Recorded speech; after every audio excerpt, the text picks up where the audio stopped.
nagpapasalamat na talaga ako. No? Binigyan ako ng Diyos ng talento.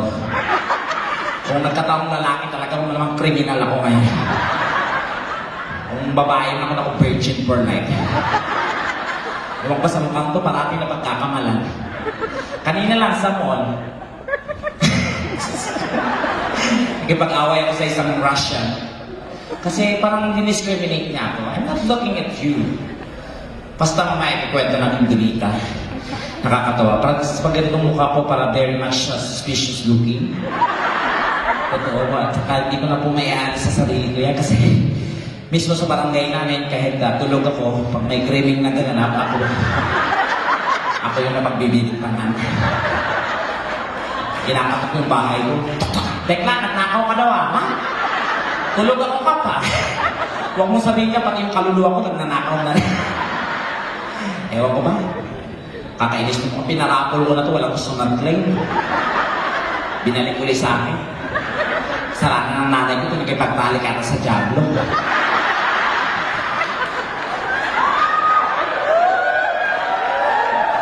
Totoo yan, kasi kinikwento ng nanay ko sa maliit pa ako. Alam mo ba na, nung pinanganak kita, sobrang nahirapan ako sa'yo, muntik ko na ikamatay. Bakit naman na? Nasampal pa nga ako ng doktor eh. Talaga? Oo. Nung pagpanganak sa'yo, sabi ng doktor, okay, Mrs. Iri. Paglabas ko, sampal ka. Pa! Mrs. Iri, hindi dumi.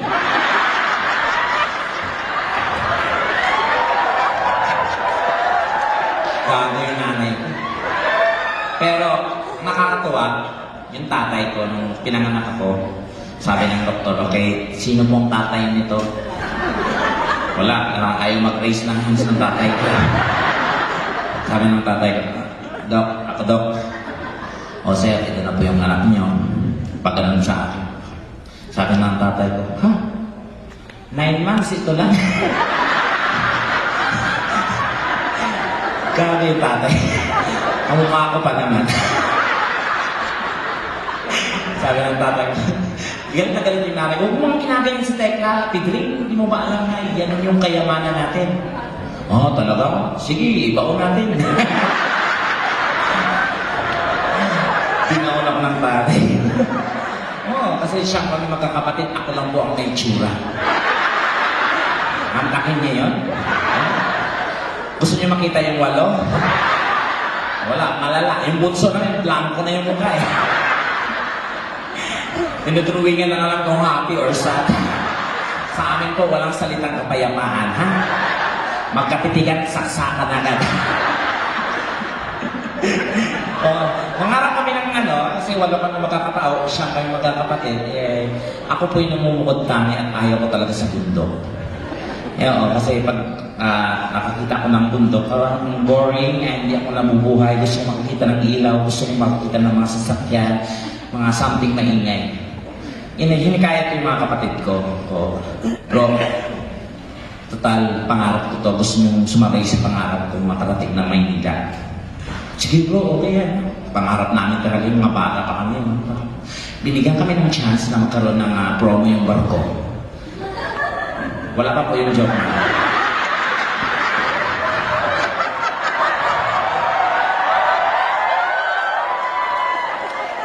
Nakakapikong kayo titingin sa mukha mo tapos sa tawa. Di ba nakakagago? I love you too. Sige, sila mami. Hello mami, lalamig ko kay nanay. Kasi mga kanyang edad, hindi na po sanay sa ganitong oras ng imik yan. Dapat nasa tumba-tumba na yan. Nagadansilyo, ganyan yung lola ko, tapos ko nagtatalak. Kayo, yung mga kabataan kayo, mga ganyan-ganyan kayo. Hindi ba alam ng araw kami, Diyos ko, ang layo-layo ng nilakad namin para makapag-aral lang. Sinisisi sa atin, ba't kasalanan pa namin doon kayo nag-enroll? Nanay, ilang taon na ako kayo, nanay? How old are you? 99? Oh my God, pero carry pa po, okay naman po. Active pa po yung sex life niyo, mami. Si daddy po, nasaan? Namimiss niyo po. Gusto niyo po, gawan ko ng paraan. Alam mo, mami, you reminds me of my mama. My lola is 85 years old. Pero active pa rin yung sex life niya. Oo, kasi mga ganyang edad, huwag niyong pabayaan yung sex life niyong ganyan. Dapat active pa rin yan. Like sa lola ko, talagang encourage niya yung lolo ko. Pagdating sa ano, talagang nasa sa inyo naman yung mga babae kung paano niyo i-seduce yung partner ninyo. Yung lola ko, maparaan niyo.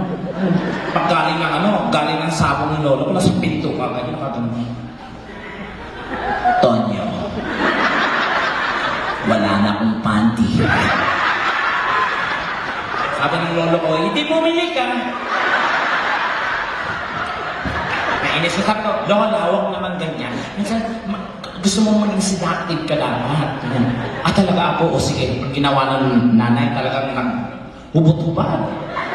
Pagdating ng lolo, nakaganon kagad sa kama. Tonyo, wala na akong damit. Wala na akong suot na damit. Sabi ng lolo ko, gusot lang yung suot mo.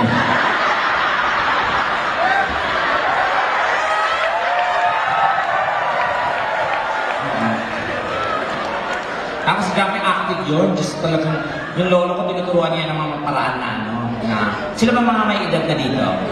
Yung may mga problema po sa pakikipagtalik. Si Daddy, matanong ko lang si Daddy, medyo may Daddy, yung may camera po. Medyo curious lang po ako. Daddy, sa ganyang edad po, active pa po yung sex life niyo. Active pa? Wow. Kasi huwag po kayong gumamit ng mga kung ano-ano, like mga Viagra. Viagra, guys, is not safe. Kasi, even the robos, hindi po siya safe, sir. Totoo, kasi you have to consult the doctor kung tatanggapin po ang sistema niya. Oo. May kapitbahay kami ganyan, matanda. 5,000. Diyos ko, Viagra ng Viagra dati. Pag inom ng Viagra, ayaw pang tumayo, Viagra ulit. Ayaw pa rin tumayo. Nainipin. Sa 2 oras, nakawalong Viagra. Ayaw, sinugod sa ospital. Patay. Viagra overdose. Kawawa yung bangkay, hindi mailibig. Kasi kung saan namatay, doon umepekto. Hindi may isa kayong kabaho. Oo. Ang pinaka-safe po yung mga herbal po, Daddy. Totoo. Mayroong discover yung herbal na sobrang effective po, yung katas po ng dahon ng makahiya. Pero if didiktikin niyo po yun, isang kutsara ng pagkainom, tayo agad. Ang side effect, pag nasanggi, titiklop din po.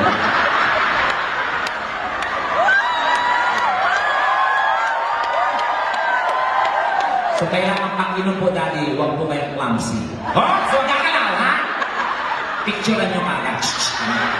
Para pagdating natin, ayun siya kanina, sayang di mo na abutan. Mapula-pula pa naman.